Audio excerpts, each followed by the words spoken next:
Hello बच्चों, मैं रितेश और आप लोगों का मेरे खूबसूरत से चैनल रीति ज्ञान में स्वागत है।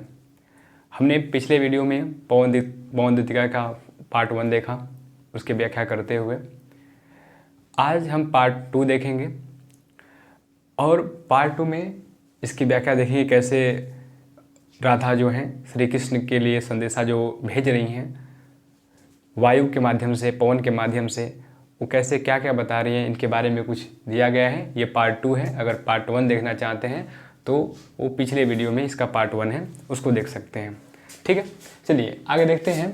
बोल रही हैं, साचे ढाला सकल बपू है, दिव्य सौंदर्यशाली, सप्त पुष्पों सुरभि उसकी प्राण संपोषिका है, दोनों कंधे वृषभ वर से हैं बड़े ही सजीले, लंबी बाहें कलभ करसी, शक्ति की पेटिका हैं।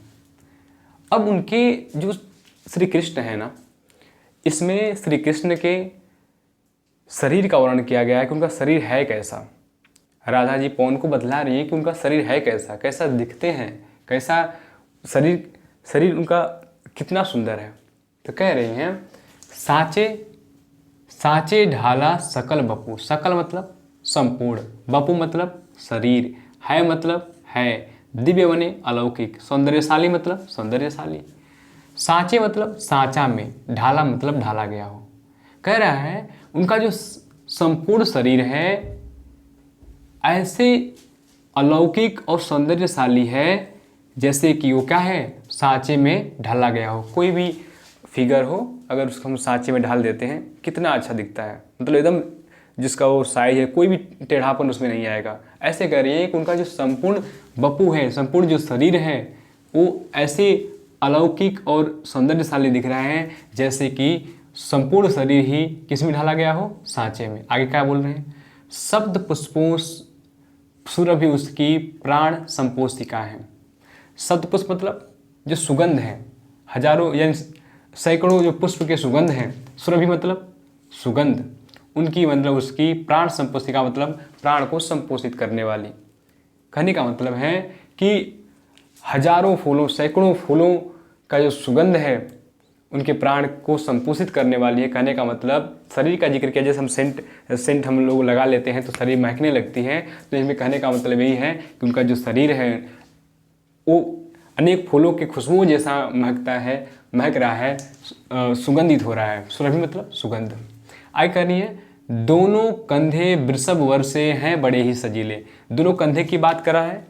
देखिए, जो बैल होते हैं, बैलों के कंधों को बहुत श्रेष्ठ माना गया है, अच्छा माना गया है। तो उनकी तुलना, उनके कंधों की तुलना बैलों के कंधों से करी है। कैसे? कह रही है कि दोनों कंधे, उनके जो दोनों कंधे हैं, वृषभ मतलब बैल, वर मतलब श्रेष्ठ, श्रेष्ठ बैलों से मने समान हैं बड़े ही सजीले, सजीले मतलब सुंदर। कह रहे हैं कि उनके जो दोनों कंधे हैं वो श्रेष्ठ बैलों के कंधों के समान बहुत ही सजीले हैं, श्रेष्ठ हैं। आगे बोल रही हैं कि लंबी बाहें कलभ करसी, शक्ति की पेटिकाएं हैं। कलभ मतलब होता है हाथी, कलभ ने क्या होता है, हाथी।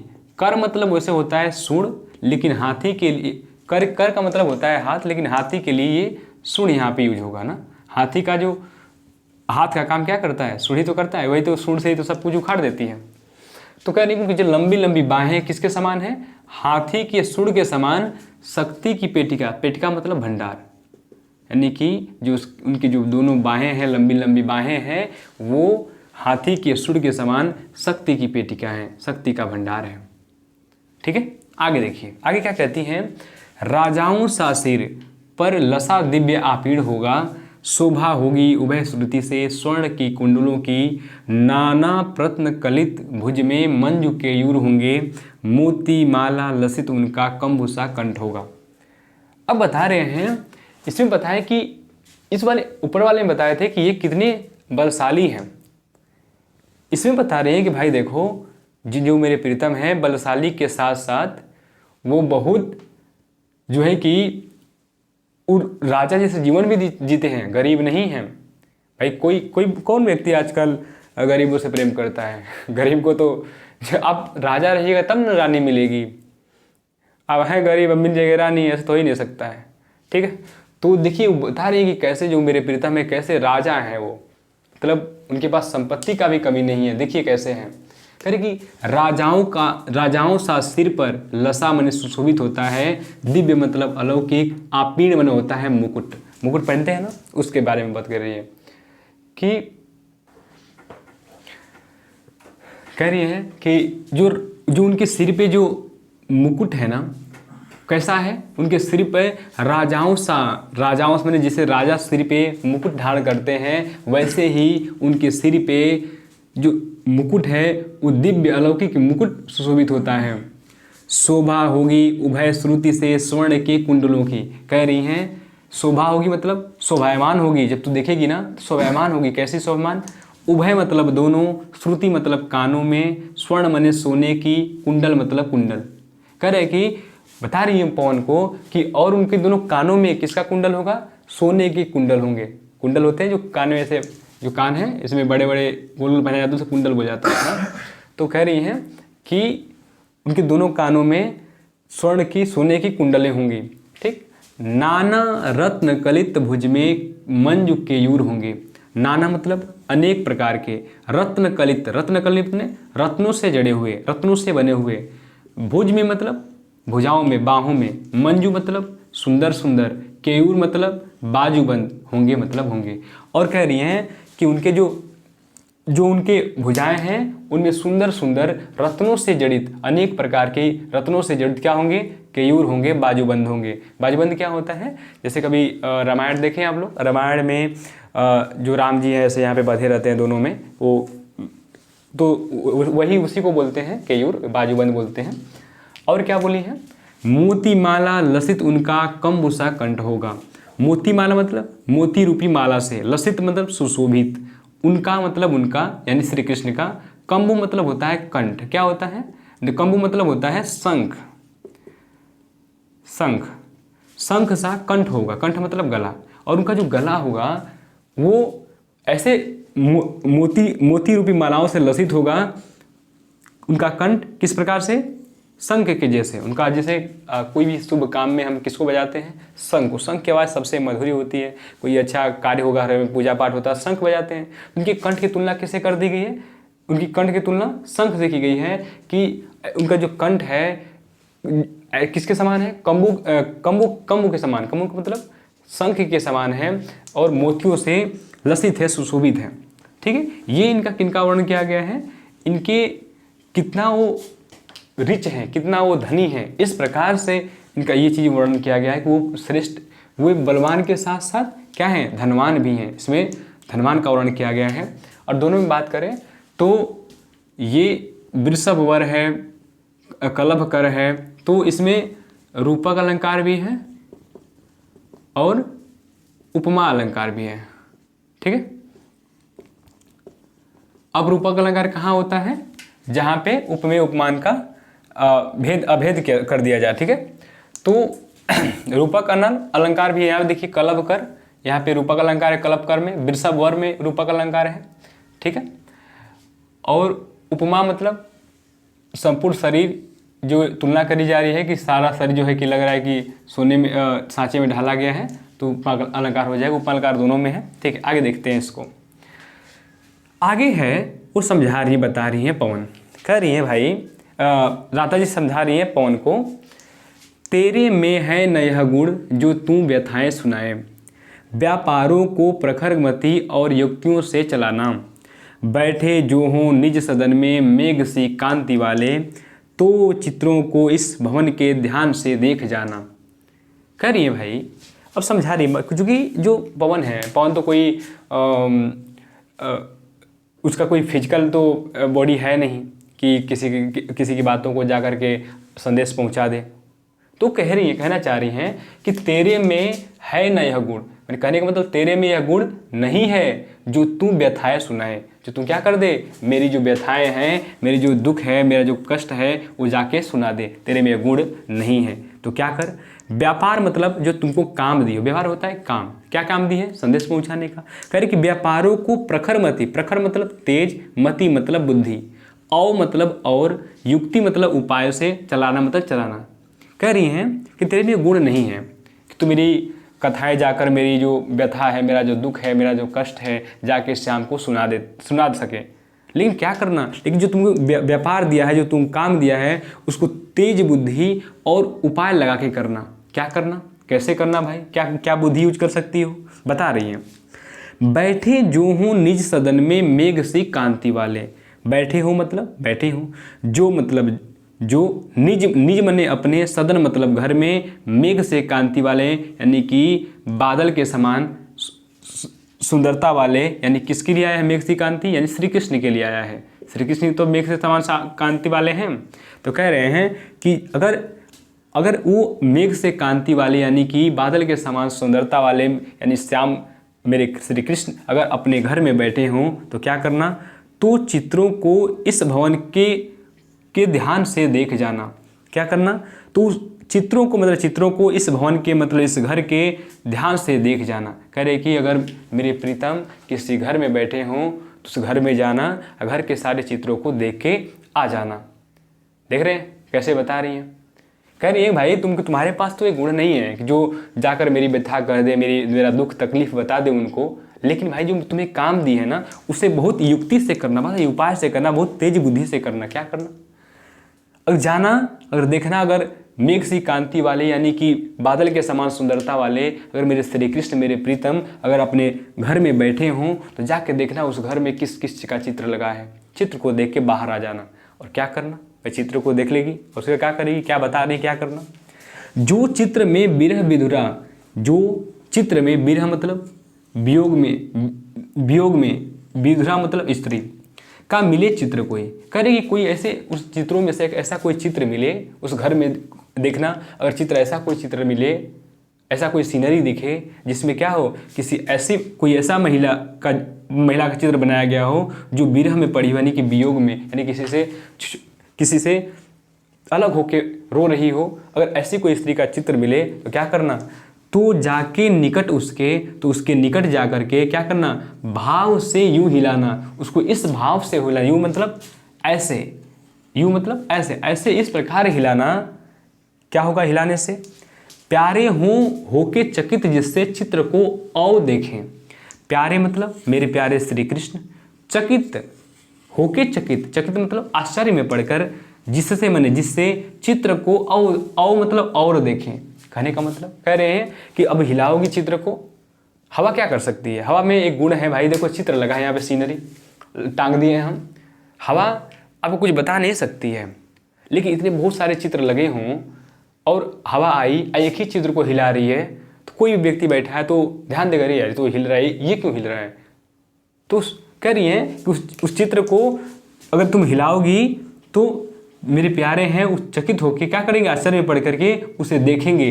और देखेंगे तो क्या होगा, आशा है, अगर मुझे आशा है कि यूं मैंने इस प्रकार से सूरती मतलब याद आ जाएगी उनको, मतलब उनकी हो सकेगी हमारे। कह रहे कि अगर ऐसा मुझे आशा है कि ऐसा हिलाती हो, ऐसे उस चित्र को हिलाती हो अपने माध्यम से, तो ऐसा मुझे आशा है कि उनको मेरी याद आ सकेगी। श्रुति मतलब होता है याद उनको आ सकेगी। आगे कहती हैं कि जो कोई भी सदन में चित्र उद्यान का हो प्राणी विपुल उसमें घूमते बावले से, तो जाके सन्निकट उसके और हिला के उसे भी देवात्मा को सुरति ब्रज के व्याकुलों की कराना। अब आगे कह रही हैं कि यदि पहले क्या बताए थे कि कोई चित्र अगर हो उसमें ऐसा कि किसी में विरह विधुरा हो, कोई ऐसी स्त्री हो जो वियोग से व्याकुल हो, उसका अगर चित्र हो तो उस चित्र जाके हिलाना। शायद आशा करती हूँ कि उससे उनको इस प्रकार मेरी याद आ पाएगी। अगर ऐसे नहीं याद पाई तो क्या करना, आगे बता रही हैं, कह रही हैं कि जो कोई भी इस सदन में, सदन मतलब घर में, चित्र मतलब चित्र, उद्यान मतलब बाग बगीचे का हो। कह कि यदि उस घर में कोई एक उद्यान का सीनरी बना हो, उद्यान का अगर चित्र दिखे, यानी कि एक किसी बाग बगीचे का चित्र दिखे, किसी बगीचे का चित्र दिखे, औ मतलब और हो मने हो, प्राणी मने प्राणी, विपुल मने बहुत सारे, उसमें घूमते बावले से, बावले मतलब पागल होकर के, कोई ऐसा चित्र बनाया गया हो जो चित्र किसी बगीचे का हो और उस बगीचे में बहुत सारे प्राणी बावले होकर घूम रहे हों, तो जाके सन्निकट, तो उसके पास जाना, सन्निकट मतलब पास, उसको औ मने और हिला के उसे भी क्या करना, उसके पास जाना और उसको भी हिलाना, और हिला के क्या करना, हिलाओगी तो क्या हो जाएगा, देवात्मा को सुरति ब्रज के व्याकुलों की कराना। क्या करना, वो देवात्मा मतलब देवता तुल्य श्री कृष्ण, देवात्मा मतलब देव जैसी, जिसकी देवता जैसे आत्मा हो, यानी किसकी, श्री कृष्ण की। श्री कृष्ण को क्या करना, देवात्मा मतलब देवता जैसी आत्मा जिसकी हो, यानी श्री कृष्ण को सुरति मतलब याद, ब्रज के जो ब्रजवासियों के जो व्याकुल लोग हैं उनकी करा देना। जैसे क्या होगा कि पता ये चलेगा कि ब्रज के लोग जो हैं इस देवात्मा तुल्य मेरे श्री कृष्ण को ऐसे ही व्याकुल हो के पागल होकर हुए उनको खोजते हैं, तो शायद उनको याद आ जाएगी। ठीक है, आगे देखिए, आगे क्या कह रही है, कोई प्यारा कुसुम कुमला गेह में जो पड़ा हो, तो प्यारे के चरण ला डाल देना उसी को, यूं देना ए पवन बतला फूल सी एक बाला, मलाना हो कमल पग को चुमना चाहती है। कह रही है कोई प्यारा कुसुम कुमला, कोई प्यारा सा, कुसुम मतलब पुष्प फूल, कुमला मतलब मुरझा कर कुमला कर, गेह मतलब घर में जो पड़ा हो। कह रही कैसा घर में ऐसे देखना, घर में अगर कोई ऐसा कोई फूल हो जो कुमला करके मुरझा करके घर में पड़ा हो, कहीं पे बिगा हो, कहीं पे गिरा हो, तो क्या करना, तो प्यारे के चरण ला डाल देना उसी को। तो क्या करना, प्यारे मतलब मेरे श्री कृष्ण के चरण मतलब चरण पे ला डाल देना उसी को, उसको ले आकर के डाल देना, रख देना, उनके चरण पे रख देना। और क्या करना, यूं मतलब इस प्रकार देना ऐ पवन, कह रहे कि ऐ पवन इस प्रकार क्या देना, बतला देना, फूल सी एक बाला, फूल सी मतलब फूल के समान, एक बाला मतलब स्त्री या युवती या लड़की, कि फूल के समान कोमल एक युवती एक लड़की, मलाना होकर, मलाना मतलब मलिन, इसी पुष्प की तरह, इसी फूल की तरफ मुरझा करके मलिन होकर के क्या करना चाहती है, चूमना चाहती है। क्या चूमना चाहती है, कमल पग, कमल रूपी पैरों को। कह रही हैं कि इसी तरह एक युवती, एक बाला, एक लड़की मलिन होकर के, इस फूल की तरह मलिन होकर के आपके कमल रूपी चरणों को चूमना चाहती है। कमल पग में कौन सा अलंकार, रूपक अलंकार। अच्छा, रूपक अलंकार कैसे पहचानेंगे, जब कभी भी उपमेय उपमान पास हो, उनके बीच में डैश लगा हो, तो वहाँ होता है रूपक अलंकार। ठीक है, देख रहे हैं यहाँ पे कमल क्या है, उपमेय किसे कहते हैं, उपमेय उसे कहते हैं जिसकी तुलना की जाती है। उपमान क्या होता है, जिससे तुलना की जाती है। तो उनके पैर की तुलना किससे करी जा रही है, कमल से, तो ये कमल क्या हो गया, उपमान, और पग क्या हो गया, उपमेय। आज दोनों पास है तो कौन सा अलंकार, रूपक अलंकार। और देखिए फूल सी में कौन सा अलंकार है, उपमा अलंकार। जहाँ पे जो वाचक शब्द बाहर लिखे हों उसे वहाँ होता है उपमा अलंकार। ठीक है, आगे देखिएगा, इसमें देखते हैं, जो प्यारे मंजू उपवन या वाटिका में खड़े हों। कह रहे कि इसमें बोले कि अगर कोई पुष्प मिले, गिरा हो, कुमलाया हो, तो उनके चरणों पर ले आके डाल देना और कहना, इसे बता देना उनको कि कोई एक स्त्री है, एक बाला है जो आपके कमल रूपी चरणों को चूमना चाहती है। आगे देखिए क्या कह रही हैं कि जो प्यारे मंजू उपवन या वाटिका में खड़े हों। जो मतलब जो प्यारे मने मेरे श्री कृष्ण, मंजू मने सुंदर, उपवन यानी बगीचा, या वाटिका मन भी बगीचा होता है। उपवन या बगीचे में अगर खड़े हों, कहीं किसी बाग बगीचे में खड़े हों, तो क्या करना, छिद्रों में जा क्वणित करना बेणुसा किंचकों को। छिद्रों मतलब उनके छिद्र में, क्वणित करना मतलब ध्वनिवत उत्पन्न करना, बेणुसा मतलब बांसुरी के समान, किंचकों मतलब बांसों में। देखते हैं, बांस एक प्रकार की झाड़ी है, तो बगीचे में झाड़ियाँ होंगी, बांस होगा, तो बांस करेगी, बांस के छिद्रों में जाना और बांस में छिद्रों में जा करके किस तरह आवाज़ करना, कैसे ध्वनि उत्पन्न करना, बेणुसा, जैसे बांसुरी की आवाज़ होती है वैसे उसकी आवाज़ उत्पन्न करना। क्यों कह रही है, क्योंकि जो श्री कृष्ण है ना, वो बांसुरी ही बजाते थे, इसलिए कह रहे हैं कि जाके उस किंचक में, उस बांस के जो झाड़ियाँ हैं उसमें जा करके, उनके छिद्रों में जा करके कैसे ध्वनि उत्पन्न करना, बेणु के समान, यानी कि बांसुरी के समान। इससे क्या होगा, यूं मने इस प्रकार होवेगी सुरती मतलब याद, उनको मतलब श्री कृष्ण को, सर्व मने सभी, गोपांगन मने गोपियों की। इस प्रकार से उनको सभी गोपियों की याद आ जाएगी। जो मतलब जो मतलब कौन, गोपियाँ, जो गोपियाँ क्या हो गई हैं, बंसी श्रवण रुचि से, बंसी मने बंसी की, श्रवण रुचि मने उनको सुनने के लिए, दीर्घ मने बहुत समय पहले से, उत्कंठा मतलब उत्तेजित होती मने हो रहे, बहुत समय पहले से क्या हो रही है, उसको सुनने के लिए उत्कंठा होती जा रही है, उत्तेजित हैं बहुत बहुत, क्योंकि जब ये रहते थे वहाँ वृंदावन में तो बांसुरी बजाते थे, जो गोपियाँ सुनती थी, कह रही कि बहुत समय हो गए, बहुत दीर्घ हो गया, बहुत समय बीत गया और वो सुनी नहीं है, और उनके जो सुनने की जो रुचि है उससे क्या हो गई हैं, सुनने के लिए क्या हो गई हैं, उत्कंठा हो गई, यानी उत्तेजित हो गई या ललायत हैं।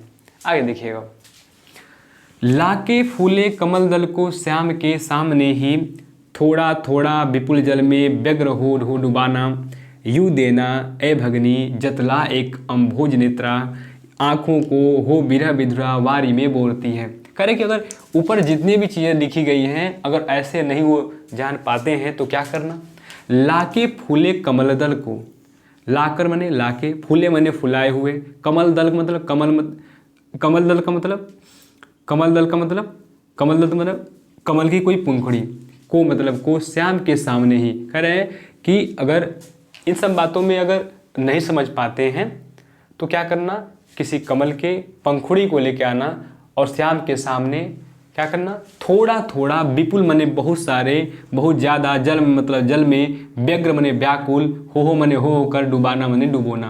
कह रहे कि और उस पंखुड़ी को ले आकर के कहीं ज़्यादा पानी हो तो पानी में व्याकुल होकर के, परेशान होकर उसे डुबाना।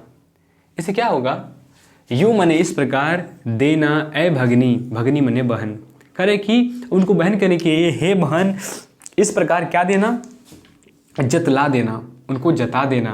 क्या जता देना कि एक अम्भोज नेत्रा, अम्भोज मतलब होता है कमल, कमल, नेत्रा मने नेत्र, जिसका नेत्र किसके समान हो, कमल के समान हो। कौन सा अलंकार यहाँ पे, रूपक अलंकार।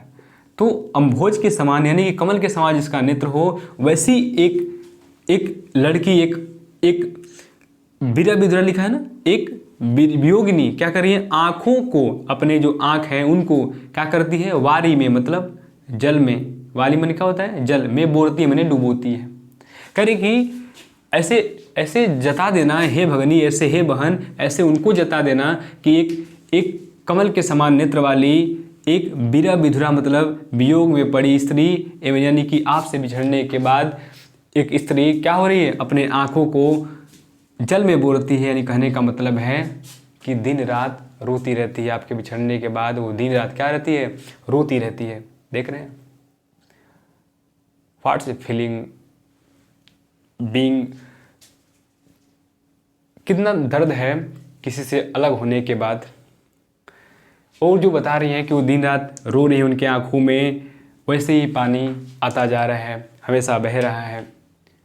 अभी जो जैसे कमल दल है ना, यानी जो पंखुड़ी देख रहे हैं, पंखुड़ी कैसी होती है, पंखुड़ी एकदम आँखों के समान ही होती है इसकी पंखुड़ी कमल की।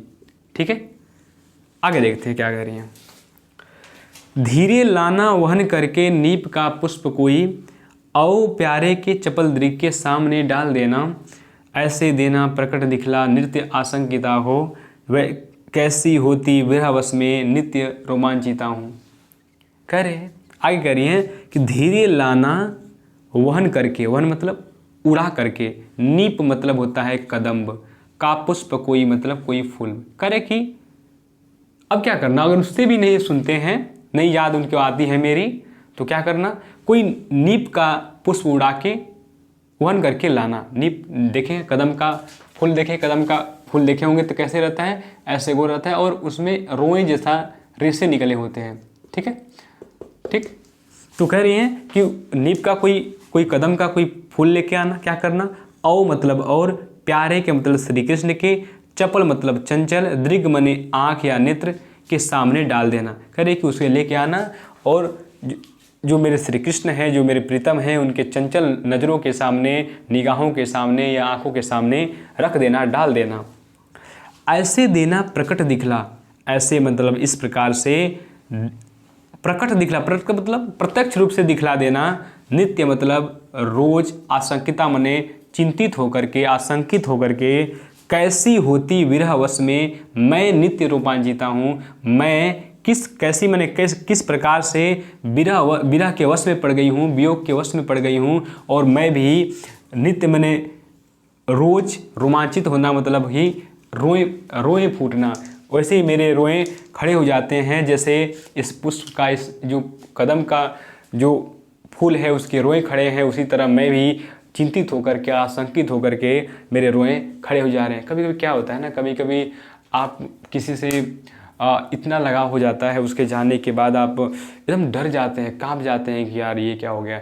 आप मतलब उसके बिछड़ने के बाद आप जीने की उम्मीद ही छोड़ देते हैं, और कुछ ऐसा ही चीज़ें इसमें हैं। और आप जब शरीर जो कांपती है उसके बिना, उसकी याद में, तो जो रेसे निकलते हैं, जो रोए भड़बड़ा जाते हैं, इसी के बारे में बात करिए कि मैं भी उनके विरह बस में, मुझे भी वियोग ने अपने बस में कर लिया है, और मैं भी मेरे रोए जैसे इसके रोए खड़े हो जा रहे हैं, वैसे ही मेरे रोए रोमांचित हो जा रहे हैं, मेरे रोए खड़े हो जा रहे हैं रोज। ठीक है, आगे देखते हैं।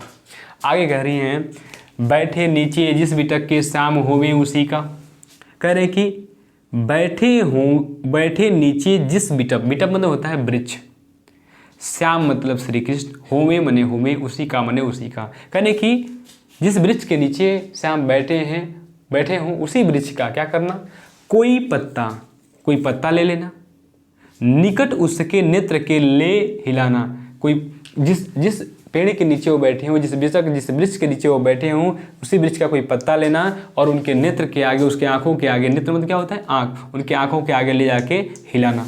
क्या होगा हिलाने से, यूं मैंने इस प्रकार प्यारे मदन श्री कृष्ण को विदित मतलब ज्ञात करा देना, चातुरी सी दिखाना मतलब चतुराई से दिखाकर ये ज्ञात करा, उस मतलब उनको पेड़ का पत्ता लेना और चतुराई से उसको हिला के इस प्रकार उनको जताना, उसको विदित कराना, उनको याद दिलाना। क्या, मेरी चिंता विदित चित्त का क्लांता हो कांप जाना, कि मेरा जो मेरे मतलब मेरा चिंता विजित, चिंता मतलब ऐसे व्यक्ति जिसको चिंता ने जीत लिया हो, चित्त मतलब हृदय, कह रहा है कि, और उनको ये ऐसे बता देना कि मेरा जो हृदय है उसको किसने जीत लिया है, चिंता ने जीत लिया है, और मैं भी, क्लांता मतलब होता है दुख यानी कि परेशानी से कांप जाना, मतलब मैं भी उसी तरह उस दुख में पड़ करके, यानी विरह ने, यानी कहने का मतलब मेरे हृदय को चिंता ने वीत कर लिया है, और मैं परेशान होकर उससे कांप उठती हूँ, मेरी शरीर कांप उठती है। क्लांत में होता है परेशान या दुखी होकर मेरे शरीर क्या हो जाती है, वैसे ही कांप उठती है। इस चिंता से मैं इतनी ग्रसित हो गई हूँ, जैसे वो पत्ता हिल रहा है, कांप रहा है, हिलना पता ऐसे हिलेगा आंखों के सामने से तो कपकपी जैसा लग रहा है, तो वैसे ही कह रही है कि मैं भी चिंतित होकर के, मैं चिंता के बस में इतनी चली गई हूँ, इतना सोच रही हूँ, इतना चिंतित हो गई हूँ कि मैं भी परेशान होकर मैं इतना दुख में चली जाती हूँ, इतना डिप्रेस हो जाती हूँ कि मैं भी कांप जाती हूँ।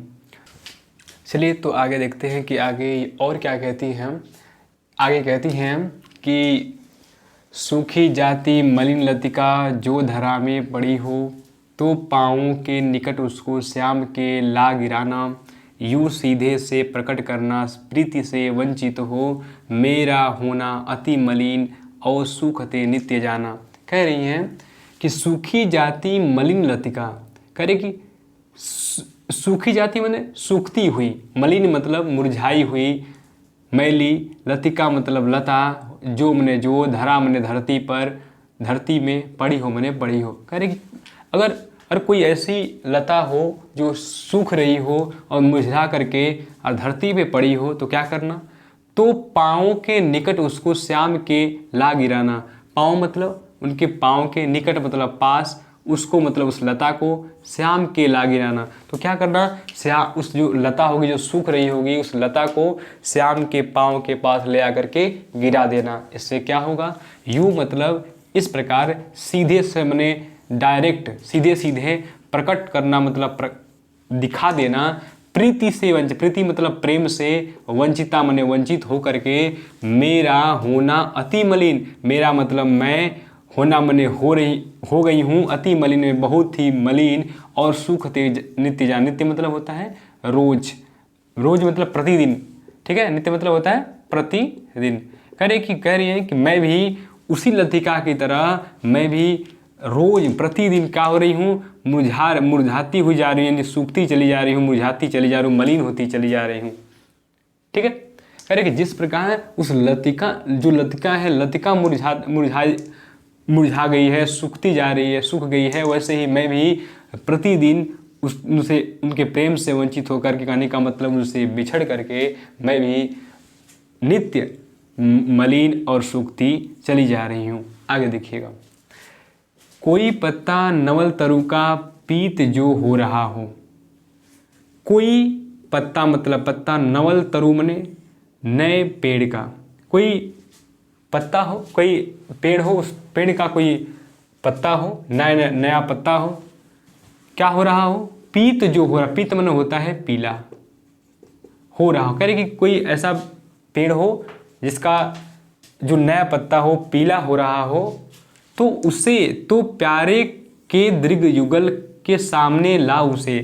दृग मतलब दोनों, युगल मतलब, दृग मने नेत्र, युगल मने दोनों।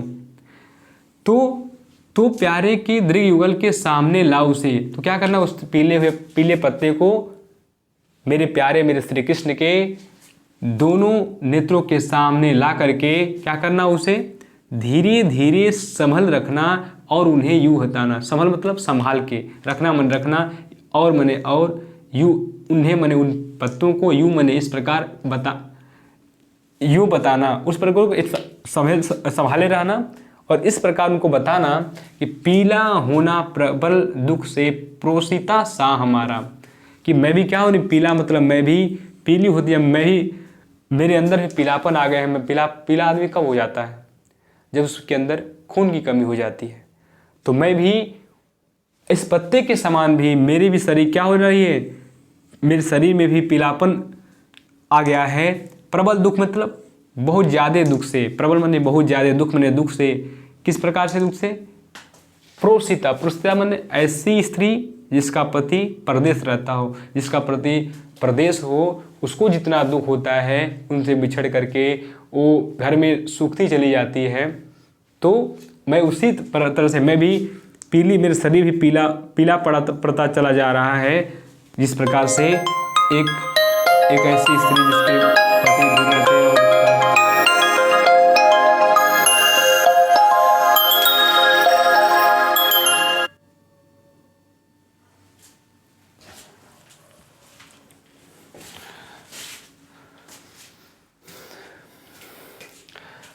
हाँ, जिस प्रकार से किसी का पति अगर प्रदेश रह रहा हो, प्रोसिता मतलब ऐसी स्त्री जिसका पति प्रदेश में हो और उसको जितना दुख होता है, उस प्रकार से मैं भी उसी प्रकार से उस पत्ते के समान मैं भी क्या हो गई हूँ, मैं भी पीली पड़ गई हूँ।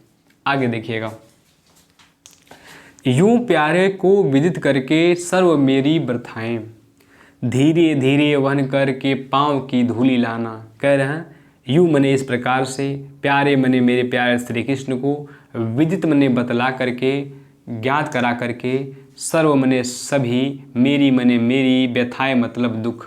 कह रही हैं राधा जी कि इस प्रकार से मेरी सारी दुख मेरे प्यारे मेरे श्री कृष्ण को बता करके क्या करना, धीरे धीरे वहन कर पाँव की धूली लाना।